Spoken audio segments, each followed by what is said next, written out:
वर्षावास क्या है? बरसात का मौसम। तथागत बुद्ध ने अपने भिक्षु संघ को धम्म का प्रचार प्रसार करने का निर्देश दिया, ताकि मानव के कल्याण के लिए और मानव जीवन के सुखी बनाने के लिए धम्म को निम्न प्रकार से प्रचारित किया जा सके। चरत भिक्खवे चारिकम बहुजन हिताय बहुजन सुखाय लोकानुपाय अट्टाय हिताय देव मनुष्य देशेत भिक्खवे धम्म आदि कल्याण मज कल्याण परसो कल्याणम सत्य संवजान ब्रह्मचर्य प्रकाशित।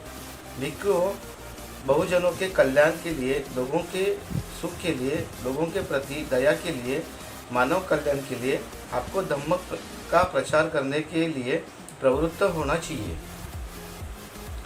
जो कल्याणपाद, मध्यवर्ती कल्याणपाद और अंत में कल्याणपाद है। उपरोक्त तथागत बुद्ध के आदेश के अनुसार संघ धम्म का प्रचार करने के लिए सभी मौसमों में चारों दिशाओं में चलता था। इन 3 ऋतुओं में अनेक कठिनाइयों का सामना करना पड़ा। प्राकृतिक आपदाओं का सामना करते हुए विपरीत परिस्थितियों में भी वे धम्म का प्रचार करते रहे। उस समय बहुत बारिश हो रही थी। बारिश के कारण भिक्षु संघ के लिए पैदल चलना असंभव हो गया। बरसात के मौसम में भिक्षु भिक्षा के लिए नहीं जा सकते थे, इसलिए वे भूखे मरते थे। एक स्थान से दूसरे स्थान पर जाते समय कई भिक्षु नदियों की बाढ़ में बह गए और कई भिक्षुओं की जान चली गई। वर्षा ऋतु में भिक्षु संघ को अनेक बीमारियों का सामना करना पड़ता था। इन सबको ध्यान में रखते हुए तथागत बुद्ध ने आषाढ़ पूर्णिमा से अश्विन पूर्णिमा तक की अवधि में भिक्षु संघ को निर्देश दिया कि वे एक विहार में एक ही स्थान पर रहकर धम्म का अधिक से अधिक अध्ययन करें और आसपास के क्षेत्र में उपासकों को धम्म ज्ञान प्रदान करें। आषाढ़ पूर्णिमा से अश्विन पूर्णिमा तक का समय वर्षावास के रूप में प्रारंभ हुआ।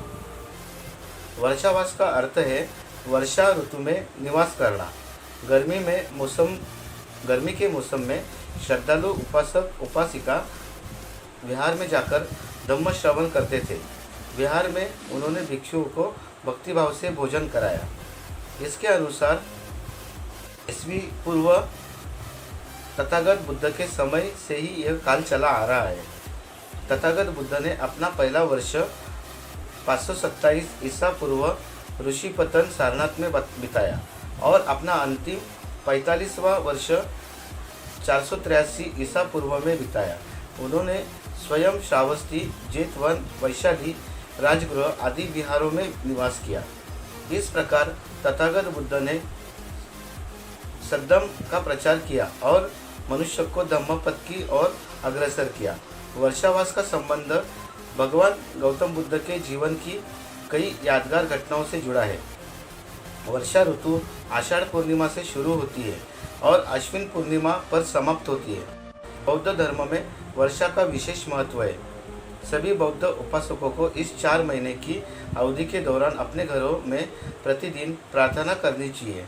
बाबा साहेब अम्बेडकर द्वारा लिखित पुस्तक बुद्ध और उनका धम्म या बुद्ध धम्म से संबंधित कोई भी पुस्तक प्रतिदिन एक साथ पढ़नी चाहिए और उस पर मनन करना चाहिए और अपने जीवन में अपनाना चाहिए। धम्म सुनने और धम्म पद का अनुसरण करने के लिए नियमित रूप से पास के बुद्ध विहार में जाना चाहिए। धम्मदान देना चाहिए। उपोषण व्रत लेकर अष्टशील का पालन करके सद्गुणों की नींव मजबूत करनी चाहिए। यदि प्रत्येक परिवार को इसका अभ्यास करने के लिए प्रोत्साहित किया जाए, जैसा कि हमने किया है, तो बौद्ध उपासकों का एक बड़ा समुदाय बन जाएगा और बाबा साहब द्वारा देखे गए प्रबुद्ध भारत के दिव्य सपनों को साकार करने में योगदान देगा। तो दोस्तों, तर मित्रांनो, आपको कहानी कैसे लगी ये हमें कमेंट में ज़रूर बताइए और अभी तक आपने हमारे चैनल को सब्सक्राइब नहीं किया होगा तो चैनल को सब्सक्राइब कीजिए, लाइक कीजिए, शेयर कीजिए और बेल आइकॉन पर सिलेक्ट कीजिए। नमो बुद्धाय।